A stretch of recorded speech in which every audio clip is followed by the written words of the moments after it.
তারা শান্তি হবে। আমার ছেলে তো আমাকে আর পাবালই, আর মুড়ি পাবালই, কার্যকারী জানি হয়।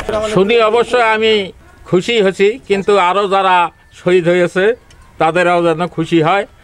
ভারত থেকে আনে অতি দূরত্ব গতিতে যেন ফাঁসি কার্যকর করে বাংলার মাটিতে, তাহলে আমি খুশি।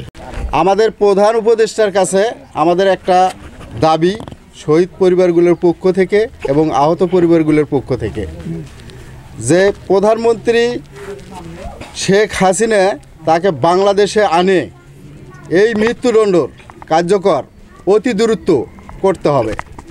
তাহলে হয়তো আমাদের শহীদ ভাইয়েরা এবং শহীদ পরিবারগুলো তাদের আত্মা কিছুটা হলেও শান্তি পাবে। আচ্ছা, আজকে আন্তর্জাতিক অপরাধ ট্রাইব্যুনালে শেখ হাসিনার বিরুদ্ধে আনিত অভিযোগ 5টার মধ্যে 4টের মধ্যে মৃত্যুদণ্ড এবং একটাতে আজীবন কারাদণ্ড দেওয়া হয়েছে। তো আমরা চাচ্ছি যে শেখ হাসিনা যে বিদেশের মাটিতে পলায়ন আছে, এটা শুধু রায় ঘোষণা করলেই হবে না, হাসিনাকে বাংলার মাটিতে এনে এই রায় কার্যকর করতে হবে।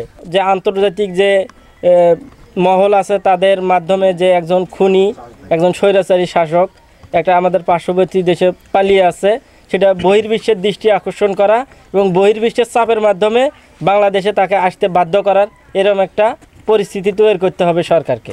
মেইন কথা হচ্ছে যে আসলে যে হাসিনা যে অপরাধগুলো করে গেছে তা সে কারণে কিন্তু বাংলাদেশের মানুষের জনসমর্থন নাই, কিন্তু কিছু সুবিধাবাজী আওয়ামী লীগের সরকারের শাসনামলের যারা সুযোগ সুবিধা ভোগ করছে, এত অপরাধ করার পরও তাদের কাছে উনি মানে এত খুন করার পরও নিরপরাধ, মানে এরকম তাদের কাছে।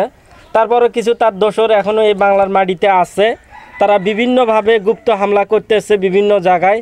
জুলাই যোদ্ধা, জুলাই শহীদ পরিবার এবং জুলাইয়ে যারা অগ্র ভূমিকা পালন করছে তাদের ওপর আমরা চাই শহীদ ফ্যামিলি সহ জুলাই যোদ্ধা এবং যারা জুলাইয়ে বিপ্লবে অংশগ্রহণ করছে তাদের জন্য পূর্ণ নিরাপত্তা এই রাষ্ট্র নিশ্চিত করে।